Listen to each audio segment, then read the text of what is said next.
मी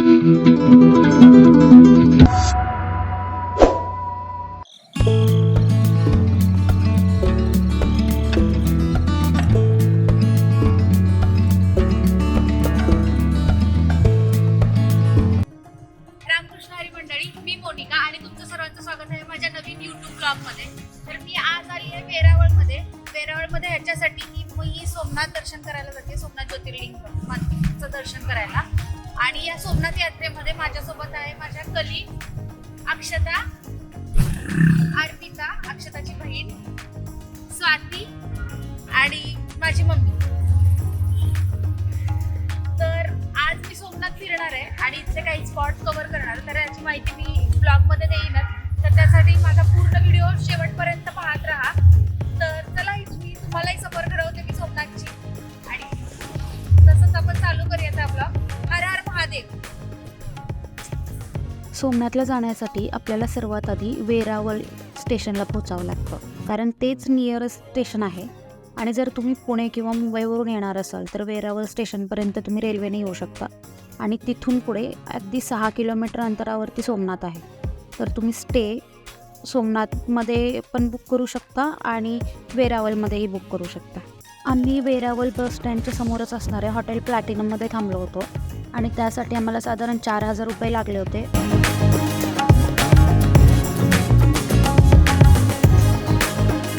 सोमनाथमध्ये 2 मंदिर आहेत, एक जुनं सोमनाथ मंदिर आहे आणि एक नवीन सोमनाथ मंदिर आहे। आम्ही मंदिराजवळ पोहोचलो आणि सर्वात आधी जुन्या सोमनाथ मंदिरात गेलो। असं म्हणतात की याचा जो जीर्णोद्धार आहे तो अहिल्याबाई होळकरांनी केला होता, आणि मंदिरात एक अहिल्याबाई होळकरांचा पुतळा आहे समोरच, आणि तिथे त्याची माहिती लिहिलेली आहे, कधी जीर्णोद्धार झाला, त्याचा इतिहास त्या शिलावरती लिहिलेला आहे।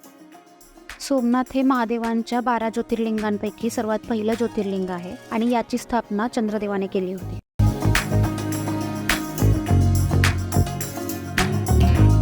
त्यानंतर साधारण 17 वेळा मुघलांनी याच्यावरती आक्रमण केलं आणि याची लूट केली मंदिराची, आणि शेवटी 1951 साली सरदार वल्लभभाई पटेलांनी मंदिराचा जीर्णोद्धार केला। असं म्हणतात की पूर्वी मूळ शिवलिंग हे हवेमध्ये अधांतरी तरंगत असायचे।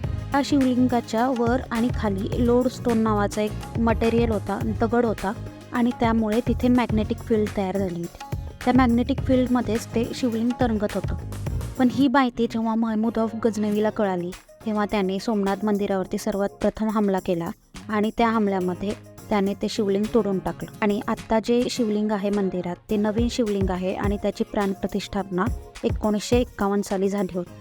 त्यानंतर आम्ही नवीन सोमनाथ मंदिरात गेलो, पण तिथे जाण्याआधी सर्व इलेक्ट्रिक वस्तू जसं की मोबाईल, कॅमेरा, स्मार्टवॉच हे सगळं आधी सबमिट करावं लागतं बाहेर, आणि मगच एंट्री मिळते मंदिरात। तिथे काहीच अलाउड नव्हतं, त्यामुळे आतलं शूटिंग मला जमलं नाही। आमचं दर्शन झालं आहे आणि आता आम्ही इथं महाप्रसादाचा आस्वाद घेतो। तर प्रसादात भात, बटाट्याची भाजी, वरण आणि चपाती आहे।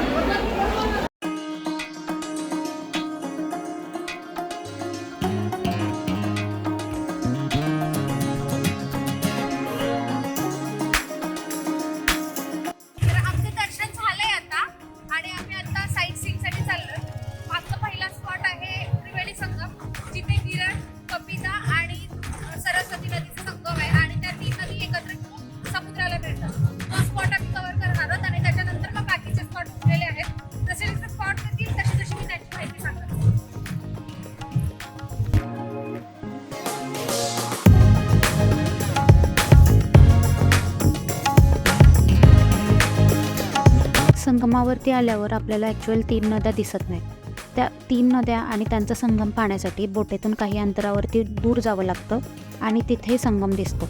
या संगमाचा घाट खूपच मोठा आणि प्रशस्त आहे। तिथे विविध प्रकारचे वेडर्स म्हणजे पाणथळावरचे पक्षी मला दिसले, आणि काही लोक त्यांना शेव खायला घालत होते, म्हणजे ते शेव टाकत होते आणि पक्षी ते खाण्यासाठी येत होते। पण तुम्ही जेव्हा इथे व्हिजिट कराल तेव्हा असं काही करू नका, कारण वन्यजीव प्राण्यांना आपण असे काही खायला घालू नये, त्यामुळे त्यांचे बिहेवियर चेंज होतात आणि काही वेळेस ते ॲग्रेसिव्ह होऊन आपल्यावरतीच हमला करतात।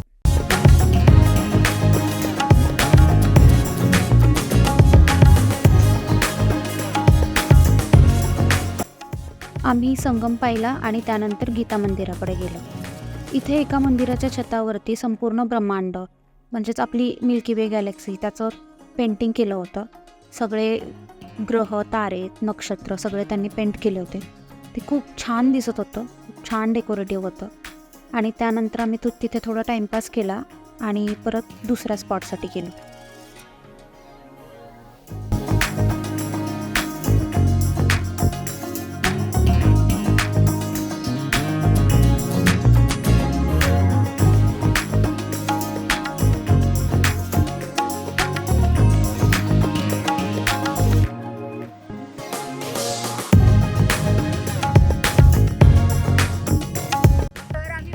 त्रिवेणी संगम झाल्यानंतर इथे गीता मंदिरच्या इथे आलो आणि गीता मंदिरच्या याच एरियामध्ये मला काशी विश्वनाथ मंदिर, लक्ष्मीनारायण टेम्पल, ओंकारेश्वर मंदिर हे सगळं पाहायला मिळालंय. आणि त्याच्यानंतर आता आम्ही पुढचं जे स्पॉट आहे ते कव्हर करण्यासाठी चाललोय. आणि इकडे माझ्या मागे इकडे हे सगळं फोटोशूट चालू आहे. इकडे बघू ना, आला का फोटो? छान वाटलाय का? चलो. हा काहीसा एरिया आहे.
जे दिसतंय ते राम मंदिराचं प्रवेशद्वार आहे.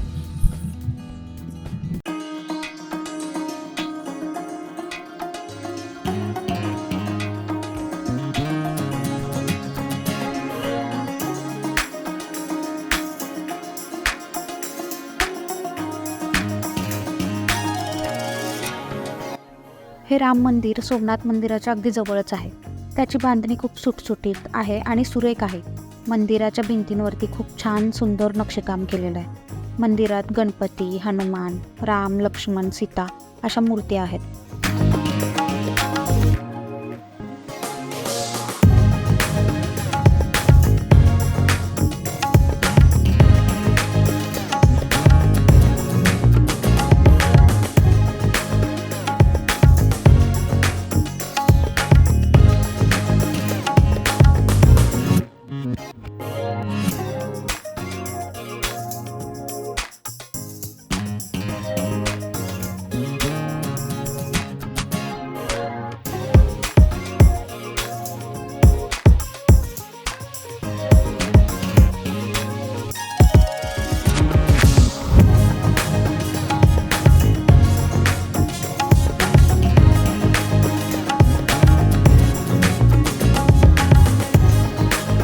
आणि त्याचबरोबर मंदिरात एका बाजूला रामनाम जपाच्या वह्या ठेवल्यात, जिथे आपण बसून रामनाम जप करू शकतो.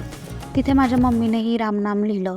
आम्ही काही फोटोज काढले, मंदिर पाहिलं आणि त्यानंतर पुढे दुसऱ्या ठिकाणी म्हणजेच आमच्या शेवटच्या स्पॉटवरती गेलो, ज्याला बाणगंगा असं म्हणतात.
माझ्या मागे जे शिवलिंग दिसत आहेत त्याची पूजा करतात ते अचानक प्रगटलेले आहेत. आणि त्या समुद्राचं पाण्याची पातळी जर वाढली तर ते शिवलिंग त्याच्यामध्ये बुडून जातात. आणि माझ्यासोबत माझी मम्मी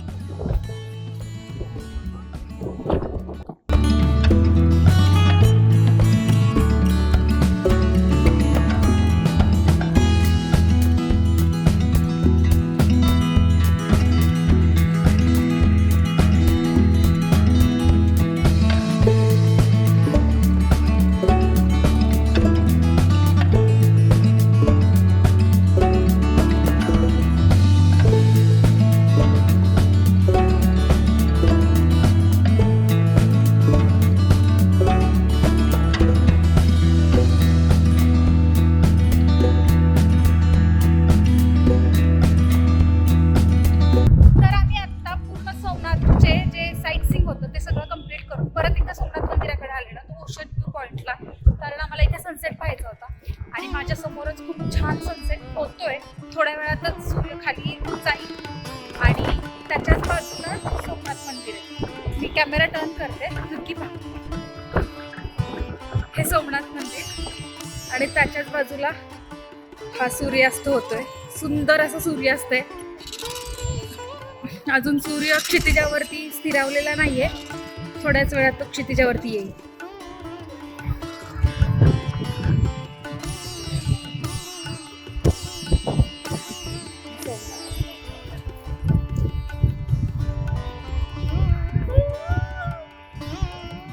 आणि स्वाती आहे माझ्यासोबत.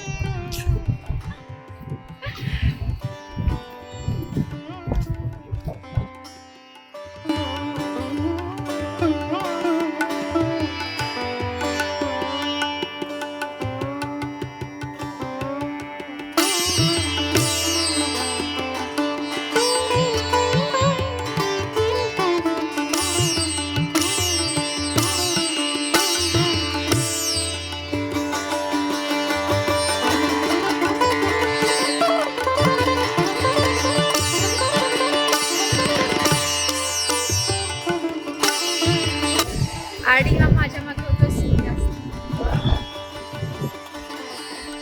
सोमनाथ बीचवर तिथला सुंदर सूर्यास्त निहाळताना मला जाणवलं की इथल्या गर्दीचा इथल्या शांततेवर काहीच परिणाम झालेला नाही. मंदिराच्या इतिहासाचा विचार केला की वाटतं आयुष्यात येणाऱ्या प्रत्येक संकटाला घाबरून जाण्यात काहीच अर्थ नाही.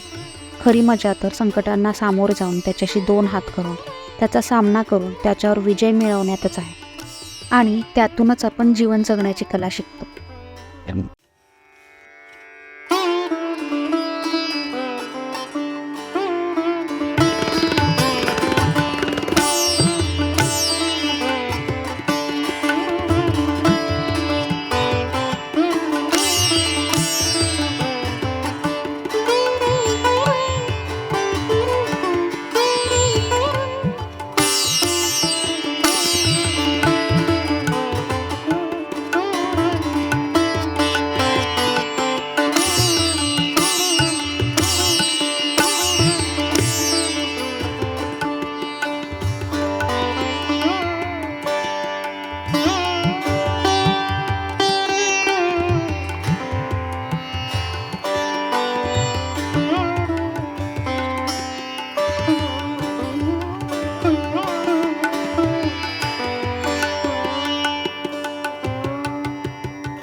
चला तर मग हा व्हिडिओ आवडला असेल तर लाईक करा, शेअर करा आणि कमेंटमध्ये जय सोमनाथ लिहा.